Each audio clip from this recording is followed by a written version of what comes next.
ओम नमो भगवते वासुदेवाय। भागवत पुराण दशम स्कंद 40वां अध्याय। अक्रूर जी के द्वारा भगवान श्री कृष्ण की स्तुति। अक्रूर जी बोले, प्रभो आप प्रकृति आदि समस्त कारणों के परम कारण हैं। आप ही अविनाशी पुरुषोत्तम नारायण हैं तथा आपके ही नाभि कमल से उन ब्रह्मा जी का आविर्भाव हुआ है जिन्होंने इस चराचर जगत की सृष्टि की है। मैं आपके चरणों में नमस्कार करता हूँ। पृथ्वी, जल, अग्नि, वायु, आकाश, अहंकार, महतत्व, प्रकृति, पुरुष, मन, इंद्रिय, संपूर्ण इंद्रियों के विषय और उनके अधिष्ठात्र देवता, यही सब चराचर जगत तथा उसके व्यवहार के कारण हैं। और ये सब के सब आपके ही अंग स्वरूप हैं। प्रकृति और प्रकृति से उत्पन्न होने वाले समस्त पदार्थ इंद्रवृत्ति के द्वारा ग्रहण किए जाते हैं, इसलिए ये सब अनात्मा हैं। अनात्मा होने के कारण जड़ हैं और इसलिए आपका स्वरूप नहीं जान सकते, क्योंकि आप तो स्वयं आत्मा ही ठहरे। ब्रह्मा जी अवश्य ही आपके स्वरूप हैं, परंतु वे प्रकृति के गुण रज से युक्त हैं, इसलिए वे भी आपकी प्रकृति का और उसके गुणों से परे का स्वरूप नहीं जानते। साधु योगी स्वयं अपने अंतःकरण में स्थित अंतर्यामी के रूप में समस्त भूत भौतिक पदार्थों में व्याप्त परमात्मा के रूप में और सूर्य, चंद्र, अग्नि आदि देव मंडल में स्थित इष्ट देवता के रूप में तथा उसके साक्षी महापुरुष एवं नियंता ईश्वर के रूप में साक्षात आपकी ही उपासना करते हैं। बहुत से कर्मकांडी ब्राह्मण कर्म मार्ग का उपदेश करने वाली त्रिविद्या के द्वारा जो आपके इंद्र, अग्नि आदि अनेक देववाचक नाम तथा वज्रहस्त, सप्तार्ची आदि अनेक रूप बतलाती है, बड़े बड़े यज्ञ करते हैं और उनसे आपकी ही उपासना करते हैं। बहुत से ज्ञानी अपने समस्त कर्मों का संन्यास कर देते हैं और शांत भाव में स्थित हो जाते हैं। वे इस प्रकार ज्ञान यज्ञ के द्वारा ज्ञान स्वरूप आपकी ही आराधना करते हैं। और भी बहुत से संस्कार संपन्न अथवा शुद्ध चित्त वैष्णव जन आपकी बतलाई हुई पांच रात्र आदि विधियों से तन्मय होकर आपके चतुर्व्यूह आदि अनेक और नारायण रूप एक स्वरूप की पूजा करते हैं। भगवान दूसरे लोग शिव जी के द्वारा बतलाए हुए मार्ग से, जिसके आचार्य भेद से अनेक अवान्तर भेद भी हैं, शिव स्वरूप आपकी ही पूजा करते हैं। स्वामिन, जो लोग दूसरे देवताओं की भक्ति करते हैं और उन्हें आपसे भिन्न समझते हैं, वे सब भी वास्तव में आपकी ही आराधना करते हैं, क्योंकि आप ही समस्त देवताओं के रूप में हैं और सर्वेश्वर भी हैं। प्रभो, जैसे पर्वतों से सब ओर बहुत सी नदियां निकलती हैं और वर्षा के जल से भरकर घूमती घामती समुद्र में प्रवेश कर जाती है, वैसे ही सभी प्रकार के उपासना मार्ग घूम घाम कर देर सबेर आपके ही पास पहुँच जाते हैं। प्रभो, आपकी प्रकृति के 3 गुण हैं, सत्व, रज और तम।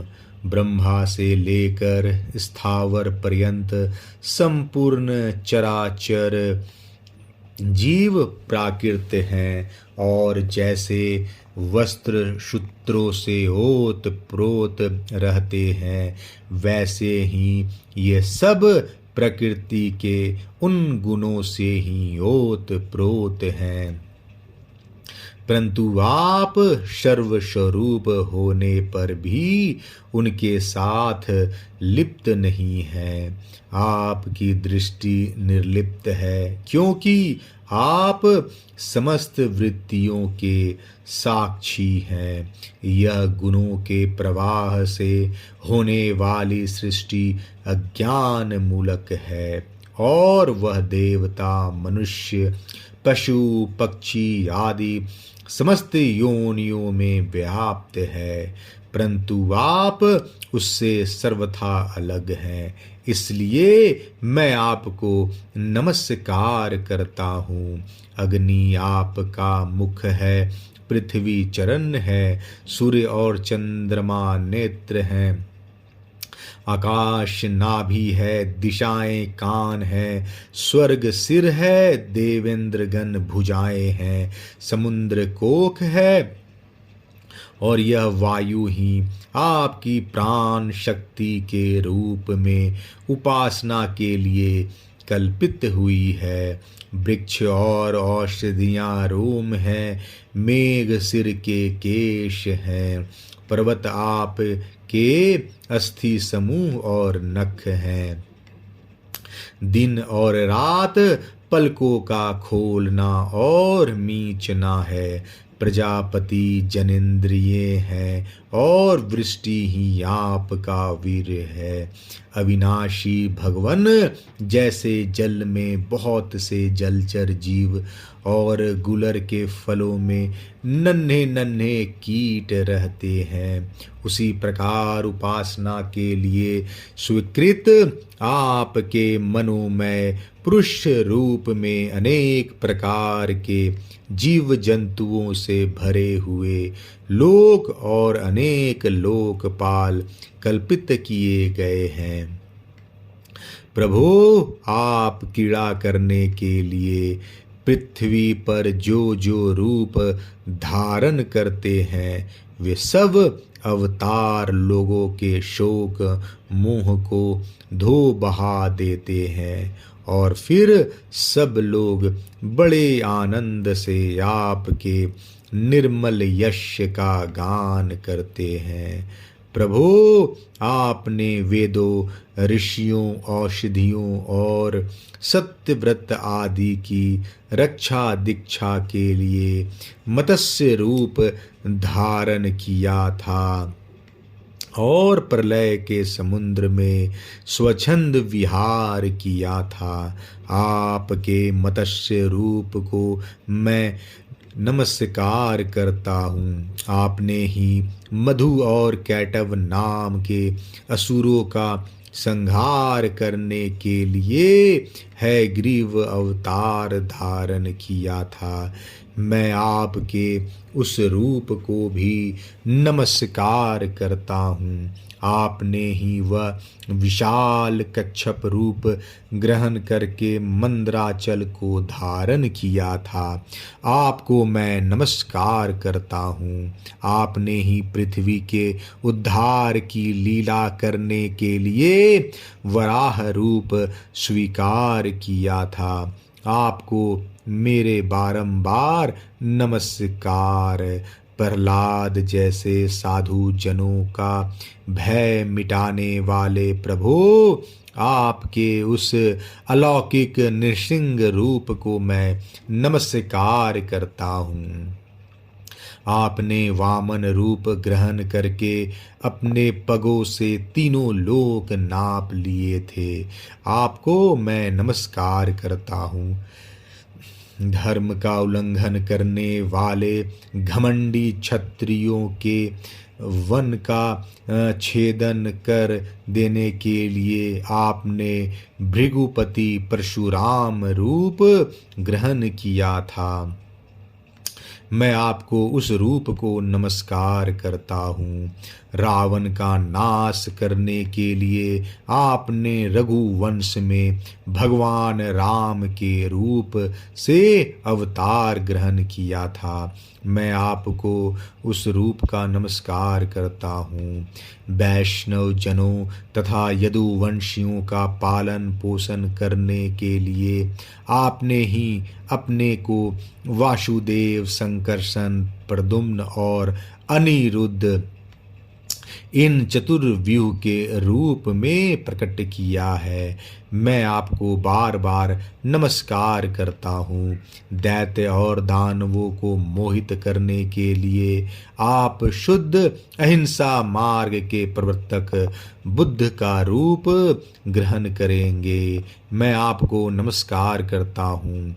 और पृथ्वी के क्षत्रिय जब मलेच्छ प्राय हो जाएंगे तब उनका नाश करने के लिए आप ही कल्कि के रूप में अवतीर्ण होंगे।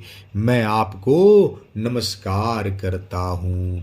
भगवान, ये सब के सब जीव आपकी माया से मोहित हो रहे हैं और इस मोह के कारण ही यह मैं हूँ, यह मेरा है, इस झूठे दुराग्रह में फंसकर कर्म के मार्गों में भटक रहे हैं।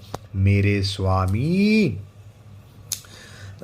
इसी प्रकार मैं भी स्वप्न में दिखने वाले पदार्थों के समान झूठे देह के पत्नी, पुत्र और धन स्वजन आदि को सत्य समझकर उन्हीं के मोह में फंस रहा हूँ और भटक रहा हूँ।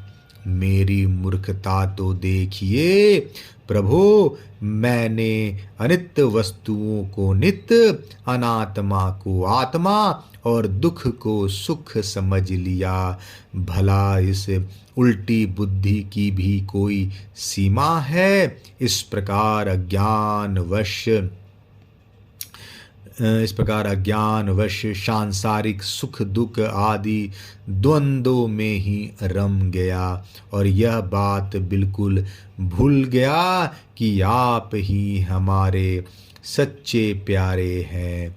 जैसे कोई अनजान मनुष्य जल के लिए तालाब पर जाए और उसी से पैदा हुए सिवार आदि घासों से ढका देखकर ऐसा समझ ले कि यहाँ जल नहीं है, तथा सूर्य की किरणों में झूठ मूठ प्रतीत होने वाले जल के लिए मृग तृष्णा की ओर दौड़ पड़े, वैसे ही मैं अपनी ही माया से छिपे रहने के कारण आपको छोड़कर विषयों में सुख की आशा से भटक रहा हूँ।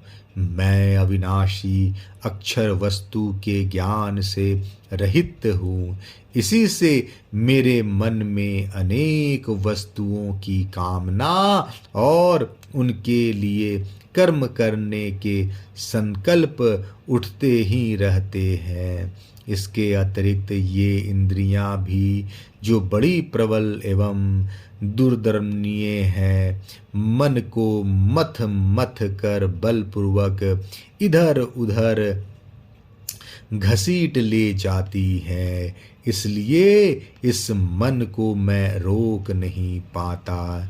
इस प्रकार भटकता हुआ मैं आपके उन चरण कमलों की छत्र छाया में आ पहुँचा हूँ, जो दुष्टों के लिए दुर्लभ है।